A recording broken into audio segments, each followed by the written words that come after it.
Continuando então a teoria, a gente vai iniciar então uma pequena discussão sobre as tecnologias que são envolvidas com os web services, né? Inicialmente a gente vai falar então do XML. XML então, que é dessas tecnologias, ela é importantíssima porque ela que é utilizada para representar as mensagens que são enviadas e recebidas pelos clientes e pelo servidor, né? Em cima do XML, então, são construídos as outras estruturas, como, por exemplo, o WSDL e o SOAP, né? O WSDL, então, que descreve os serviços, né? Os serviços de todas as informações que são necessárias para chamar e processar os dados que retornam do serviço, né? Nós temos também o protocolo DDI, que refere-se à publicação, pesquisa e descoberta de web services. Nós temos o SOAP, né, que define a estrutura das mensagens para mensagens de requisição e resposta dos serviços, né? E nós temos também o REST, né, que é a possibilidade de desenvolver web services utilizando a própria estrutura do HTML, do protocolo do HTML da linguagem de marcação, né? O REST, Web Services REST, a gente não vai ver, apesar de a gente saber que o WCF suporta também o desenvolvimento de Web Services utilizando essa tecnologia, tá ok? Mas nesse treinamento a gente não vai ver, a gente vai se concentrar no SOAP.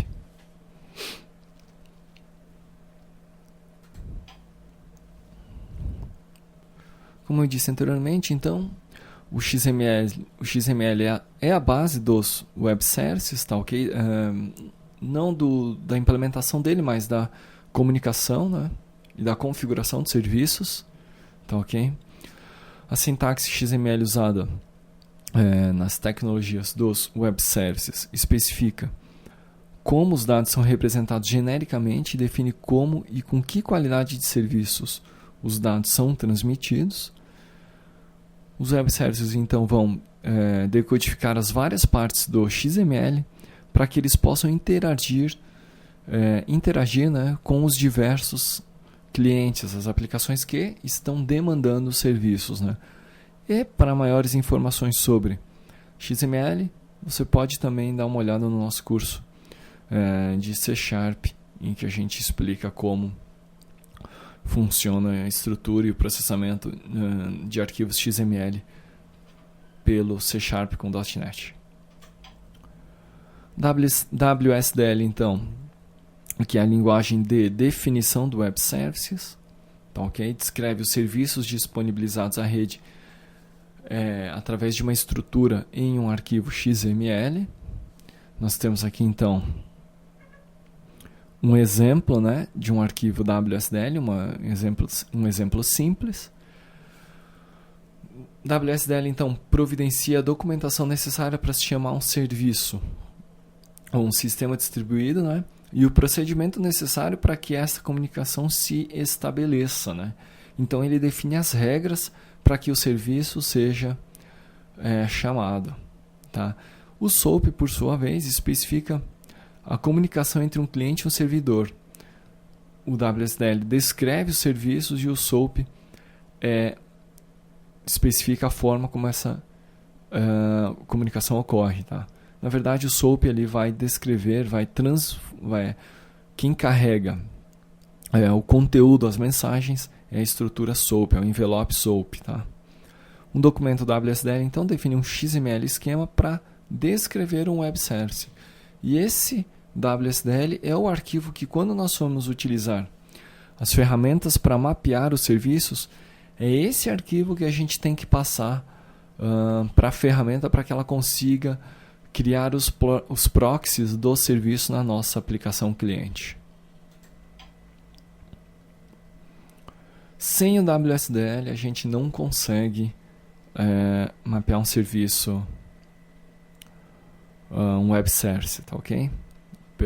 utilizando as ferramentas que são disponibilizadas pela Microsoft. Então, basicamente, quando o cliente deseja enviar uma mensagem para um determinado web service, ele obtém a descrição do serviço, né, através da localização do respectivo documento WSDL. Em seguida, ele constrói a mensagem passando os tipos de dados corretos, né, os parâmetros e etc., de acordo com a definição encontrada no documento. Em seguida, a mensagem é enviada para o endereço onde o serviço está localizado. Essa mensagem, então, vai em um envelope SOAP, né, respeitando a estrutura do SOAP, a fim de que possa ser processada. Então, é enviada uma mensagem SOAP para ser processado. O web service, ao receber a mensagem, procede com uma validação conforme as informações contidas no documento WSDL. A partir daí, o serviço remoto sabe como tratar a mensagem, como processá-la, e, se necessário, enviando para um outro programa no mesmo servidor ou até mesmo um outro web service. Tá ok? E posteriormente monta uma resposta para o cliente. Nós temos aqui então a estrutura de um documento WSDL. Tá ok? Na verdade, nós temos duas versões já, 1.1 e 2.0. Nós temos aqui em WSDL 1.1 definições, no 2.0 a gente tem a descrição, tipos, né? Aqui nós temos tipos de mensagem, e aqui uma mudança em relação à nomenclatura, onde a gente muda de port type para interface. Mesma estrutura, definimos o port, nós vamos ter as operações. Então, aqui nós temos aqui a mesma estrutura, operações com entradas e saídas. Nós temos o binding associado, né, a esse port type. E nós temos o serviço, onde nós vamos ter a porta, que no caso a gente chama de endpoint, tá ok? No WSDL 2.0. Uma breve comparação, então, o service. Uma breve comparação não, na verdade a gente vai explicar então como é que estas duas tecnologias relacionam-se, né? Então, o service é o conjunto de funções do sistema expostas para os protocolos web.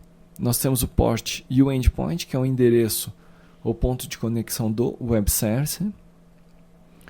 É muitas vezes representado por uma string contendo HTTP mais a URL. O binding, que define a interface, a forma como as regras ou a forma como deve ocorrer a comunicação, né, entre o cliente e o servidor. Nós temos o port type interface, que define as operações que podem ser executadas e as mensagens que são usadas para executar as operações. O operation, que é a própria operação, né? Ok? É a própria operação que vai ser chamada de acordo com a especificação da WSDL, mas por meio de uma mensagem SOAP. Nós temos a mensagem, normalmente uma mensagem corresponde a uma operação, né? As mensagens foram removidas na versão 2.0, onde são utilizados os esquemas XML para definir os corpos de entradas, saídas e falhas de forma simples e direta. Types, então, descreve os dados, né? Descreve os tipos de dados que são utilizados no nosso serviço. O DDI, então, que é o serviço, né? Descoberta e integração. É um protocolo que foi desenvolvido para a organização e registro dos web services. Um protocolo aprovado como padrão pela Oasis, e especifica um método para publicar e descobrir diretórios de serviços em uma arquitetura orientada a serviços. O DDI fornece, então, 3 funções principais conhecidas como publicação, descoberta e ligação. Publicação, isso que refere-se à exposição do serviço. Descoberta, que refere-se à forma como que o cliente pode procurar e localizar um serviço. E o binding, ligação, que permite que o cliente então estabeleça a comunicação e a forma para interação com os serviços. Por enquanto era isso. Na sequência, nós vamos continuar ainda Falando um pouco de tecnologias.